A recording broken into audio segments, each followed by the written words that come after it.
Warahmatullahi wabarakatuh. Jumpa lagi dengan saya di Delva Channel, teman-teman. Hari ini saya mau bahas tentang lagi-lagi tentang lampu di belakang kita ini, yang mobil juga, mobil Grand Extra tahun 96 1,8 dengan kode mesin 7K yang kemarin kita buat selang tangkinya yang bocor di video saya sebelum ini. Hari ini kita mau bahas tentang lampunya yang suka redup, kadang-kadang suka redup, kadang-kadang suka putus. Salah satunya putus padahal baru kita ganti bohlamnya, tapi putus salah satu sebelahnya misalnya. Oke teman-teman, hari ini kita mau bahas tentang masalah dengan lampu kijang Grand Extra atau lampu mobil-mobil lainnya. Ya bisa jadi termasuk mobil, baik mobil baru maupun mobil yang sudah lawas seperti ini. Yuk teman-teman, ikutin terus video kita hari ini. Jangan lupa berikan komentar di bawah, kemudian share video ini. Siapa tahu banyak teman-teman juga yang mengalami hal seperti ini. Kemudian untuk mendukung saya terus, yang belum subscribe segera subscribe Delva Channel. Yuk kita bahas.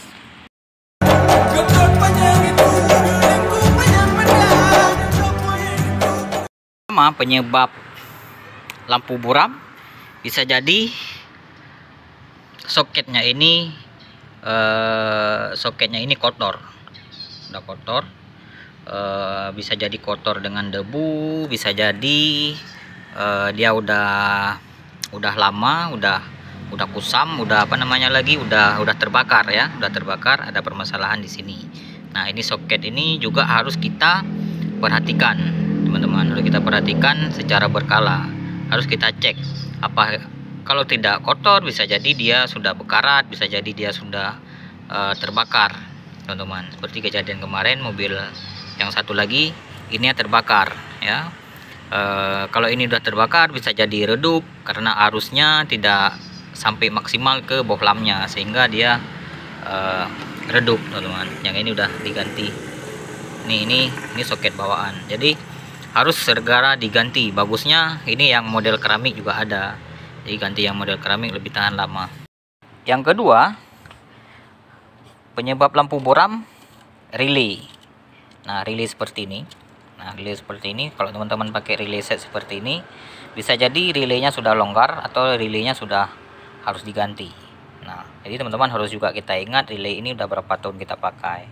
Nah kalau seandainya sudah 55 tahun kita pakai relay, perlu kita cek lagi. Kalau kita nggak punya kemampuan untuk ngecek relay bagus atau enggak, kita bisa konsultasi dengan bengkel wire terpercaya teman-teman. Jadi bisa kita cek apakah relay ini masih bagus atau enggak. Kalau nggak bagus, segera kita ganti relaynya supaya lampu lebih terang lagi teman. Itu yang kedua. Ketiga, kondisi aki juga bisa berpengaruh pada pencahayaan lampu utama mobil atau headlampnya. Kalau akinya sudah mendekati soak atau akinya kurang pengecasan, arusnya kurang, strumnya kurang, juga bisa berpengaruh kepada pencahayaan lampu pada saat malam hari atau pada saat kita hidupkan. Jadi kalau aki masa pakainya ya maksimal 3 tahun lah, atau tergantung perawatan juga. Kalau aki seperti ini aki MF, maintenance free, jadi tidak perlu kita rawat. Paling kita lihat ada indikatornya seperti ini. Kalau biru seperti ini berarti dia masih bagus. Nah ini ada keterangan kalau biru baik, kalau udah putih mata ikan ini, indikator ini kalau udah putih berarti kurang setrum, bisa dicas, bisa disetrum kembali. Kalau merah ini bisa hubungi agen kami, bisa jadi udah soak dan sebagainya. Nanti pada video selanjutnya kita akan bahas ciri-ciri aki masih bagus teman. Jadi komponen aki juga bisa berpengaruh kepada pencahayaan lampu. Kemudian yang keempat bisa jadi alternator. Nah alternator di situ teman-teman, atau dinamo cas. Nah dinamo cas juga berpengaruh kepada pencahayaan lampu karena dia berpengaruh kepada pengecasan aki, isi ulang aki ya, berpengaruh di dinamo cas atau alternator. Nah alternator ini berfungsi sebagai genset pada saat mobil berjalan atau mesin mobil itu jalan, akinya pertama akinya diisi dengan full, kemudian semua kelistrikan yang ada di mobil itu semua menggunakan alternator. Nah, di alternator, apakah alternatornya bagus atau tidak itu berpengaruh juga kepada pencahayaan lampu. Nah, teman-teman, pengalaman juga. Jadi bukan hanya di alternatornya, komponen alternatornya, juga soket yang ada di alternator. Oke, soket yang ada di belakang. Nah, soket yang ada di belakang ini bisa longgar, suatu saat akan bisa longgar karena kan ini terutama posisinya pas di bawah mesin, ya pasti bergetar. Nah, apabila ini dalam perbaikan, ini kurang kencang dicolok ke sini, ini bisa jadi lepas atau kurang kencang ikatannya. Ini bisa jadi berpengaruh kepada arus listrik yang ditransfer ke aki, sehingga berpengaruh juga kepada pencahayaan lampu utama dan lain-lain kelistrikan yang ada di mobil. Nah, yang kelima juga yang bisa menyebabkan lampu itu buram adalah mika lampu. Nah, mika lampu ini teman-teman. Nah, kaca ini kaca asli. Kalau ini juga bisa buram, bisa buram. Kalau buram otomatis pencahayaannya juga bisa terhalang. Jadi yang disenter sama bohlam di dalam ini bisa tidak maksimal kalau mika ini buram. Nah, kalau kijang seperti ini ya mungkin agak, kecuali lampu ini ada bocor mikanya baru bisa buram. Tapi kalau dia kedap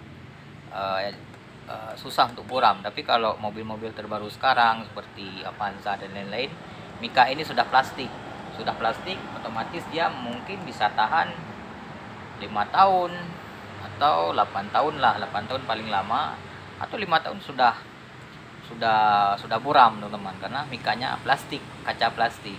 Yang sekarang ini besi besi, ini kaca asli teman-teman. Jadi kalau ini buram otomatis pencahayaan juga bisa buram. Nah, terus juga kualitas bohlam ada kualitas 1, 2 tergantung merek juga. Nah, kualitas bohlam juga berpengaruh kepada pencahayaan lampu mobil. Nah, teman-teman, pilihlah bohlamnya sesuai dengan spesifikasi yang ditentukan. Nah, ditentukan sesuai dengan speknya, jangan berlebih. Kalau berlebih bisa jadi relaynya nggak kuat, bisa jadi terbakar. Bagusnya kalau mau beli bohlam itu, kalau teman-teman tidak menguasai atau teman-teman tidak paham, itu konsul aja dengan tukang wire. Nah, untuk pembelian selanjutnya kan kita udah tahu itu teman-teman. Baik teman-teman, terima kasih atas semua perhatiannya. Jangan lupa berikan komentar, dukung saya terus dengan subscribe dulu channel, berikan komentar, like video ini, kemudian share. Terima kasih. Assalamualaikum warahmatullahi wabarakatuh.